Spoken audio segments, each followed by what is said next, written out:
आजचे अभिवचन नीतिसूत्रे 16 आणि त्याचं 3रं वचन. आपली सर्व कार्य परमेश्वरावर सोपव, म्हणजे तुझे बेत सिद्धीस जातील. प्रिय बंधू आणि भगिनींनो, नीतिसूत्रेचा लेखक राजा शलोमोन या लिखाणामध्ये लिहित असताना तो एक महत्त्वाची गोष्ट आपल्या जीवनाच्या संबंधाच्या संगती या ठिकाणी सांगत आहे. आणि ती महत्त्वाची गोष्ट म्हणजे आपण कधी ना कधी कुठे ना कुठे जीवनातील प्रत्येक कार्यामध्ये आम्ही काही ना काही कार्य आम्ही करत असतो. जन्मापासून ते अखेरच्या श्वासापर्यंत आम्ही कुठल्या ना कुठल्या कामामध्ये, कुठल्या ना कुठल्या कार्यामध्ये आम्ही स्वतःला झोकून देत असतो. आणि काही कार्य आमच्या जीवनामध्ये अशी आहेत की जी आमच्या जीवनामध्ये कलाटणी आणणारी असतात. काही कार्य अशी आहेत की जे आमच्या जीवनाला पूर्णतः नष्ट करणारी असतात. काही कार्य अशी आहेत की जी आमच्या जीवनाच्या संबंधाने आम्हाला एका विशिष्ट उद्दिष्टांकडे नेणारी कार्य असतात.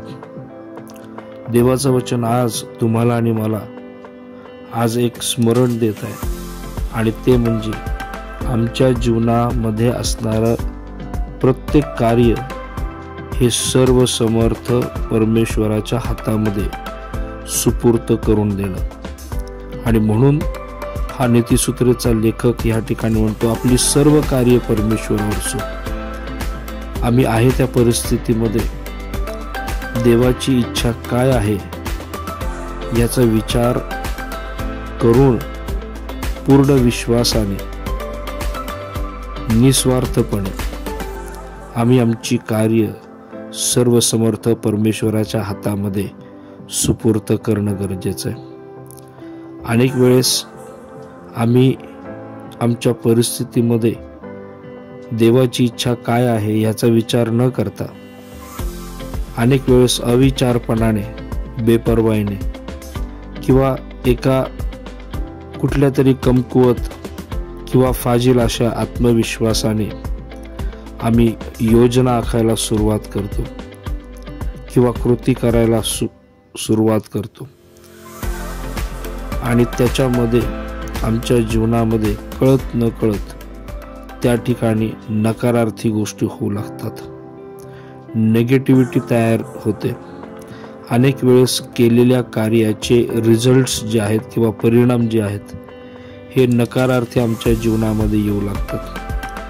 त्यामुळे मानसिकता ढासळते. विचार परिपक्व होण्याच्या ऐवजी अपरिपक्वतेकडे आम्हाला घेऊन जातात. देवाची इच्छा या संबंधाने आम्ही जाणून घेण्यासाठी अतिउत्साही त्या ठिकाणी नसतो, आणि त्याचा परिणाम आमच्या आध्यात्मिकतेवर, आत्मिक जीवनावर होऊ लागतो. आणि म्हणून आम्ही नेहमी देवाची योजना आणि त्या योजनेमध्ये असणारा हेतू हा बारकाईने समजून घेतला पाहिजे. ज्यावेळेस आम्ही ते समजून घेतो त्यावेळेस आम्ही देवाच्या वचनाशी विश्वासू राहून त्या वचनाशी कुठल्याही प्रकारचं तडजोड न करता आम्ही त्या वचनामध्ये देवाने योजित केलेल्या मार्गामध्ये आम्ही चालायला सुरुवात करतो. आपली कृती, आपले हेतू जर योग्य आहेत तर नक्कीच आपण ते देवाच्या अधीन करणं गरजेचं आहे. आणि तो जे सांगेल, तो जे मार्ग दाखवेल त्या मार्गामध्ये चालणं नितांत गरजेचं आहे. ज्यावेळेस तो आम्हाला मार्ग दाखवतो, ज्यावेळेस तो आम्हाला मार्गदर्शन करतो, आम्ही ही खात्री बाळगली पाहिजे की आमच्या जीवनामध्ये आम्ही बऱ्याच गोष्टी साध्य करू शकतो. त्याची खात्री बाळगा. देव आमच्या असणाऱ्या प्रत्येक गोष्टीमध्ये आमच्या संगती आहे, विश्वासूपणे ते स्वीकारा, यासाठी की आमच्या जीवनातले प्रत्येक बेत हे सिद्धीस जातील. देवबाप या वचनाच्या द्वारे आपणा सर्वांस आशीर्वादित करो.